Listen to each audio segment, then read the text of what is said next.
Welcome to Talk of the Town, and today I'm joined by Councillor Glenn Milne. Glenn, welcome to the studio. Thank you, John. Pleasure to be here. Good to see you. Glenn, we'll talk about the Murray Basin Rail Plan in a moment, but last week you were in Canberra, I think, attending the Australian Local Government Conference. What was discussed there? Yeah, look, that was a very interesting conference, and it's a meeting of all members of local government right across Australia, so all states, mostly mayors and CEOs, but there's quite a few councillors, and I was lucky enough to be up there with our Mayor, Simon Clements. It was opened by the Deputy Prime Minister, which was, usually you get the Prime Minister or somebody very close to, but it's been a fairly busy time, so we had the Deputy, and he gave Mildura a very good wrap-up, which was good. I know the Mayor sort of felt like a rock star afterwards, he said, because we got that many mentions about the things that we'd done, the funding that we'd received, the amazing riverfront of Mildura, so that was a really good start to the conference for us. Michael McCormick knows the place well. Yeah, so it didn't really matter what happened after that because, we were front and centre, but there was a number of discussions, and I think the main ones that I was interested in was the needs for infrastructure for Australia, like going forward, and that covers a whole lot of areas, and it impacts all of our communities, and that's things like rail, road, buildings, hospitals, all of those sort of services that we get. So that was a fairly broad-ranging discussion. The other one that I found of interest was low-cost housing. And I think that's one for the future, and when you look at some of the very small houses that are being built, and some of the ways that different countries are coping with housing people, then that's one to look at, and especially as the price of building goes up, the cost of land goes up, can you put smaller houses, how do you maintain them, how do you make sure that you don't build slum areas, but you actually build nice subdivisions with those smaller, cheaper houses, and you're able to house more people. So that's something we're going to have to deal with. While Australia's got plenty of land at the moment, Melbourne is becoming very, very congested, very expensive, so is Sydney, Adelaide to a degree. So our major cities are becoming harder to live in, more expensive. So that's a way for the future, but that will spill over into the country, and I think there's ways to come up with cheaper housing options in country areas for older people that more suit their incomes, houses that are cheaper to maintain, easier to maintain. So I found that one very interesting as well. Talking about infrastructure, of course you're chair of the Rail Freight Alliance, and the news that the Murray Basin Rail Project is effectively stalled was greeted with anger and disappointment. Your take on all of that? Yeah, well, that is about it.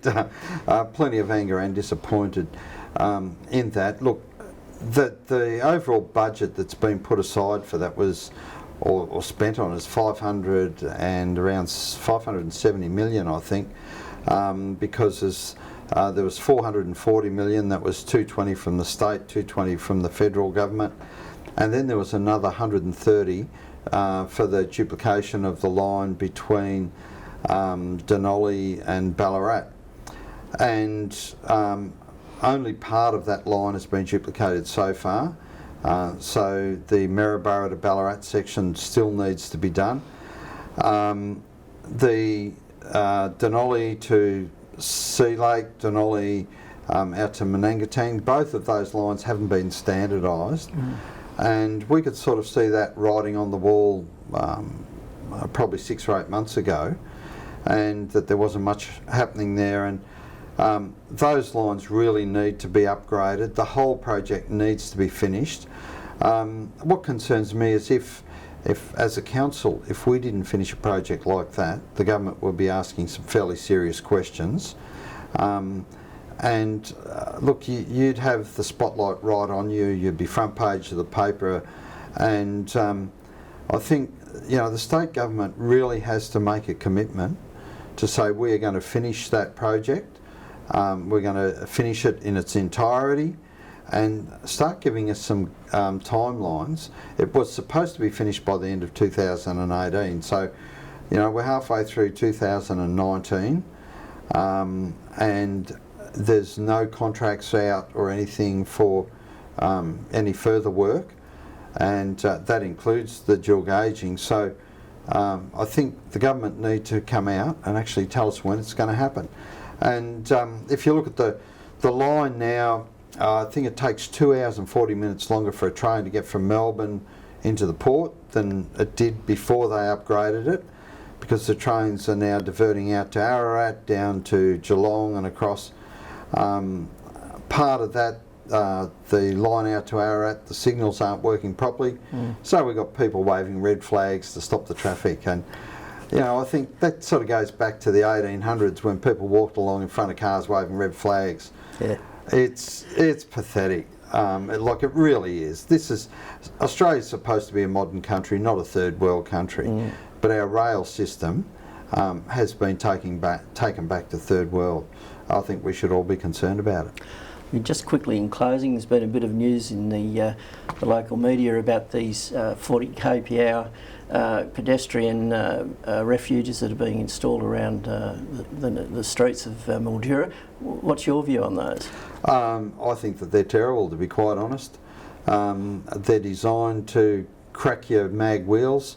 They're about 75 mils high, just the right height to scrape a wheel every time you bump into it. They're difficult to negotiate if you've got anything bigger than a micro car. People in Mildura are driving four-wheel drives.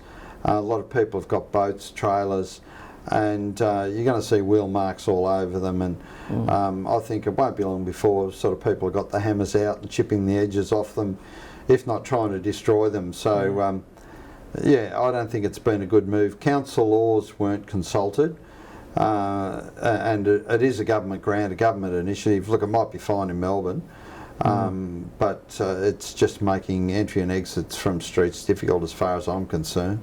Yeah. So I'm not in favour of it at all. So that's my personal opinion, but I don't think it's a good idea. I'm glad I live at Redcliffs. Well, on that note, we'll thank you for coming in and look forward to catching up with you again. Thank you very much, John. Much appreciated.